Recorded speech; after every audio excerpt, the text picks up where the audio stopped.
নমো জগন্নাথ বলরাম সুভদ্রায় নমো। নমস্কার বন্ধুগণ, আমি আজকের আবার চলে এলাম আমার গল্পের ঝুলি নিয়ে। আজকে আমি তোমাদের বলবো হিন্দুদের অন্যতম একটি পবিত্র উৎসবের কথা, যে উৎসবের নাম স্নানযাত্রা। জ্যৈষ্ঠ মাসের পূর্ণিমাতে এই উৎসব পালিত হয়। তবে চলো বন্ধু, আমরা এই উৎসব সম্বন্ধে কিছু জেনে নিই বা শুনে নিই। স্নানযাত্রা হিন্দু পঞ্জিকা অনুসারে জ্যৈষ্ঠ মাসের পূর্ণিমা তিথিতে আয়োজিত একটি উৎসব। হিন্দু দেবতা জগন্নাথের ভক্তদের কাছে এটি একটি গুরুত্বপূর্ণ উৎসব। এই দিনটিতে জগন্নাথের জন্মতিথি মনে করা হয়। পুরীতে স্নানযাত্রা উপলক্ষে জগন্নাথ, বলভদ্র, সুভদ্রা, সুদর্শন চক্র ও মদনমোহন বিগ্রহকে জগন্নাথ মন্দির থেকে স্নান বেদিতে বের করে আনা হয়। সেখানে তাদের প্রথাগতভাবে স্নান করানো হয় এবং ভক্তদের দর্শনের জন্য সুন্দর বেশভূষায় সজ্জিত করা হয়। জগন্নাথ দেবের ভক্তদের বিশ্বাস, সেদিন যদি তারা পুরীতে জগন্নাথ মন্দির বা জগন্নাথ মন্দিরে দেবতাকে দর্শন করতে চান বা দর্শন করতে যান, তবে তাদের সকল পাপ থেকে মুক্ত হতে পারবেন। এই জন্য অসংখ্য ভক্ত স্নানযাত্রা উপলক্ষে পুরীর মন্দিরে দর্শনে যান।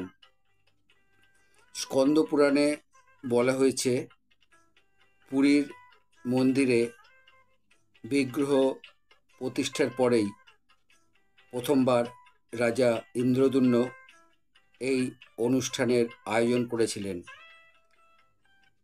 স্নানযাত্রার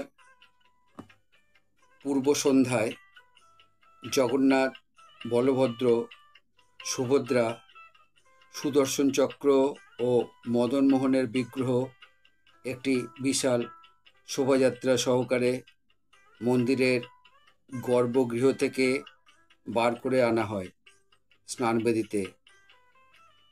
ভক্তেরা এই সময় জগন্নাথকে দর্শন করতে আসেন। স্নানযাত্রার দিন মন্দিরের উত্তর দিকের কূপ থেকে জল এনে মন্ত্রোচ্চারণের মাধ্যমে তার শুদ্ধিকরণ করা হয়। তারপর 108টি কলসে সেই জল নিয়ে বিগ্রহগুলিকে স্নান করানো হয়। সেই দিন সন্ধ্যাবেলায় স্নান পর্বের সমাপ্তির পর জগন্নাথ ও বলভদ্রকে গণেশের রূপে সাজানোর জন্য হস্তিমুখ বিশিষ্ট মস্তক আবরণী পরানো হয়। জগন্নাথের এই রূপটিকে বলা হয় গজবেশ। প্রথাগত বিশ্বাস অনুসারে স্নানযাত্রার পর জগন্নাথ অসুস্থ হয়ে পড়েন। এই সময় তাকে রাজবৈদ্যের চিকিৎসাধীনে গোপনে একটি সংরক্ষিত কক্ষে রাখা হয়। জগন্নাথের এই অসুস্থতার পর্যায়টি অনশর নামে পরিচিত। এই সময় ভক্তেরা দেবতার দর্শন পান না।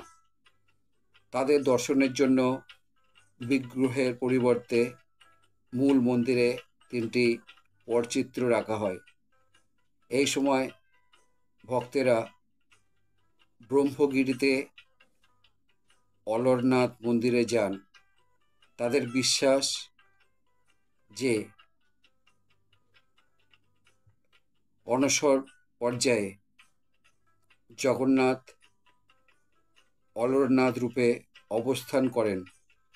কথিত আছে রাজবৈদ্যের আয়ুর্বেদিক পাঁচন খেয়ে এক পক্ষকালের মধ্যে সুস্থ হয়ে ওঠেন জগন্নাথ, বলভদ্র এবং সুভদ্রা। তারপর ভক্তেরা আবার তাকে দর্শন করতে পারেন। এই ছিল স্নানযাত্রা সম্বন্ধে আমার আজকের তথ্য। স্নানযাত্রা যেহেতু জ্যৈষ্ঠ মাসের পূর্ণিমাতে অনুষ্ঠিত হয়, তাই তোমাদেরকে এখন আমি জ্যৈষ্ঠ মাসের পূর্ণিমার সময়টি বলে দেব। স্নানযাত্রার পূর্ণিমা শুরু হচ্ছে 26শে জ্যৈষ্ঠ 1432 মঙ্গলবার বেলা 11টা 3:29 এবং স্নানযাত্রার দিন অর্থাৎ 27শে জ্যৈষ্ঠ 1432 বুধবার পূর্ণিমা থাকবে বেলা 12টা 37:05 পর্যন্ত। এই ছিল জ্যৈষ্ঠ মাসের পূর্ণিমা সম্বন্ধে আমার তথ্য।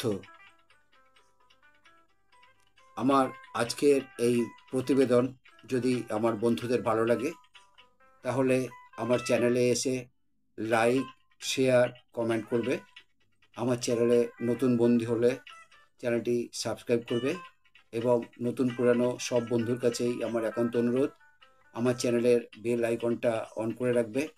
তাহলে আমার পাঠানো সমস্ত প্রোগ্রাম খুব সহজেই তোমাদের কাছে পৌঁছে যাবে। আবার নতুন গল্প নিয়ে, নতুন ভিডিও নিয়ে, নতুন প্রোগ্রাম নিয়ে আমি তোমাদের কাছে উপস্থিত হব। খুব ভালো থেকো বন্ধুগণ। আমার প্রীতি, শুভেচ্ছা ও অভিনন্দন গ্রহণ করো। নমো জগন্নাথ, বলভদ্র ও সুভদ্রায় নমঃ।